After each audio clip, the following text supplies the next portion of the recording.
വൃശ്ചികമാസം തുടങ്ങിയിട്ട് അയ്യനെ കാണാൻ പോകാൻ ഇതുവരെ കഴിഞ്ഞില്ലായിരുന്നു. ഇന്നൊരു അവധി ദിവസം കിട്ടിയപ്പോഴത്തേക്കും ഞാനും അണ്ണനും കൂടെ സ്വാമിയെ കണ്ടുവിടാൻ വേണ്ടി ഇറങ്ങി. ഞങ്ങളുടെ വീടിനടുത്തുള്ള തൃക്കുന്നപ്പുഴ ശ്രീധർമ്മശാസ്താവിൻ്റെ ക്ഷേത്രത്തിലേക്കാണ് പോയത്. അവിടെ ഉത്സവം കൊടിയേറിക്കുമായിരുന്നു. ഭഗവാന് നെൽപ്പറയും സമർപ്പിച്ച് കണ്ടു തൊഴുത് തിരിച്ചിങ്ങോട്ട് മടങ്ങി.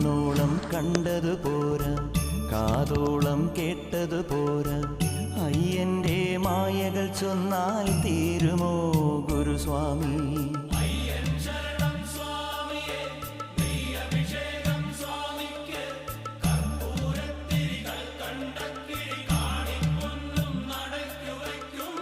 കണ്ണോളം കണ്ടതു പോരാ, കാതോളം കേട്ടതു പോരാ, അയ്യന്റെ മായകൾ ചൊന്നാൽ തീരുമോ ഗുരുസ്വാമി?